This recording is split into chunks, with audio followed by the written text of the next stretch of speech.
nós somos o Instituto Psicanalítico de Cachoeirinha. A nossa ideia de construir o Instituto foi justamente buscar a descentralização da psicanálise no nosso tempo.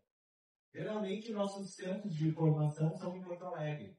Então, a nossa ideia é justamente poder oferecer um espaço de transmissão e de interlocução da palavra. E agradecemos, então, a Sônia Zanqueta por abrir essa possibilidade que o nosso Instituto, que é tão novo, tão recente de construção, já ocupar um lugar tão potente que é a Feira do Livro de Porto Alegre. Então, e trazendo esse tema, que é o tema das perspectivas dos impactos das telas na atualidade. Então, cada um de nós trouxe uma perspectiva e a gente vai poder falar um pouquinho e conversar sobre isso. Então, segundo o filósofo Byung-Chul Han, a distância é o elemento que sustenta a diferença entre o espaço público e o espaço privado.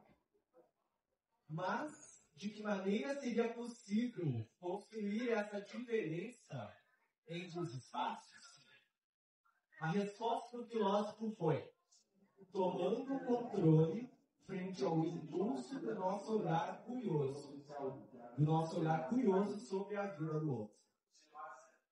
A construção da distância se daria, então, pelo respeito.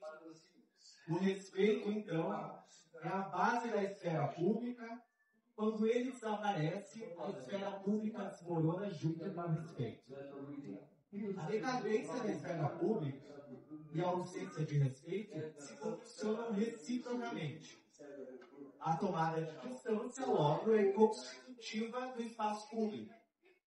Hoje, vivemos tempos de inversão, onde a intimidade é constantemente exposta publicamente. A fronteira entre público e privado se torna cada vez mais borrada, do respectare ao expectare. A palavra respeitar, ela vem do latim, e a origem etimológica do verbo português respeitar. De novo, voltar-se para, expectare, olhar, observar. Assim, respectare significa reconhecer a presença do outro, olhar novamente, não reduzir o outro a um objeto de um único olhar. É a possibilidade de construir um patos de distância, sendo que patos é paixão. Então, seria a paixão pela distância. No fim, é saber que o outro é o outro. Que o outro não sou eu, que o outro vive como outro, de maneira diferente da minha e tão legítima quanto a minha. A questão é que a comunicação digital, pensando aqui precisamente nas redes sociais, oferece todas as possibilidades possíveis para o que o respeitar caia. Logo, essa possibilidade de um segundo olhar, a qual evita a antecipação de uma conclusão sobre o outro, não se sustenta. E assim passamos do verbo latim respeitar e respeito para o expectare, sem o ver, que é de espetáculo. Expectar e espetáculo, que significa olhar, observar, ver de perto, sem distância, o olhar voyeurístico sobre o outro. Expectare aquilo que se oferece ao espetáculo. Repetindo, o respeito é o alicerce da esfera pública. Pressupõe uma distância e não olhar sobre a vida privada. Mas na sociedade do espetáculo, há uma desconstrução dessa distância. Privado e público se misturam. Vivemos tempos de exposição pornográfica, como descreve Byung-Chul Han, no livro Sociedade da Transparência. Porne prostituta, morbus que se prostitui.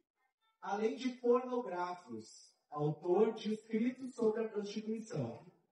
Todos esses termos traziam embutir a ideia de comércio, de compra, de venda, e também do que é explícito. Vivemos numa sociedade pornográfica.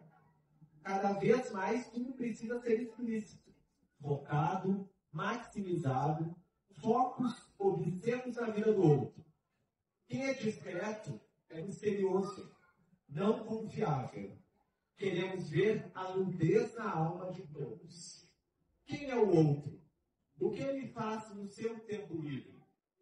A exigência de transparência se torna um fetiche e não se limita à política e à sociedade.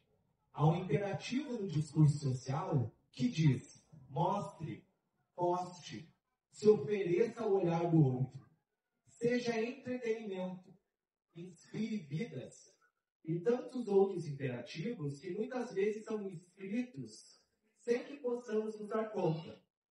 Penso na metáfora de um vírus que adentra nossos corpos quando clicamos no botão aceitar os termos de uso e que, num segundo momento, se replica até a exaustão, até a nossa exaustão. Quem aqui nunca deu um tempo nas redes sociais? Qual o limite humano frente aos algoritmos utilizados pelas Big Techs e a sua experiência personalizada do usuário? Bem, usuário não é qualquer palavra. Quais seriam os impactos subjetivos de uma vida ofertada constantemente ao olhar do outro? Barthes, citado por Byung-Chul Han, define a esfera privada como essa zona de espaço e de tempo na qual eu não sou uma imagem, onde eu não sou um objeto para o outro. Em que condições, no espaço público, é possível advir de um sujeito desejante?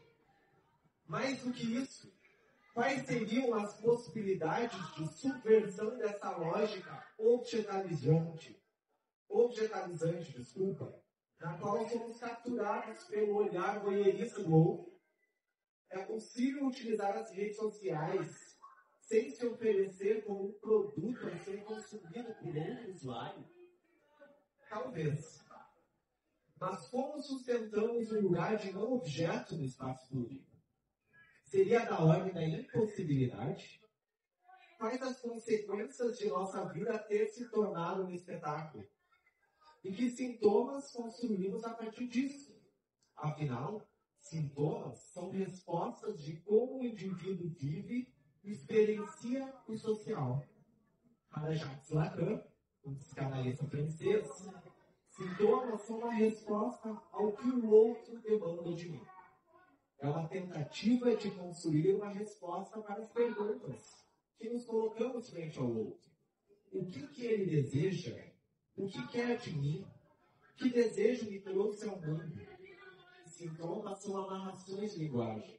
São nós de palavras, são tentativas de responder questões que supomos que o outro nos coloca.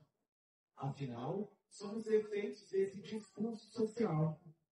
Logo, é possível falar em psicanálise sem falar em cultura e sociedade?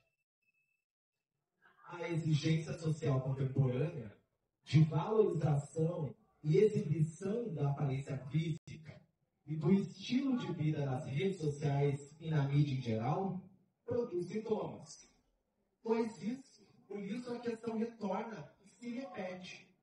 Quais os impactos subjetivos de vivermos sob o imperativo da espetacularização da vida?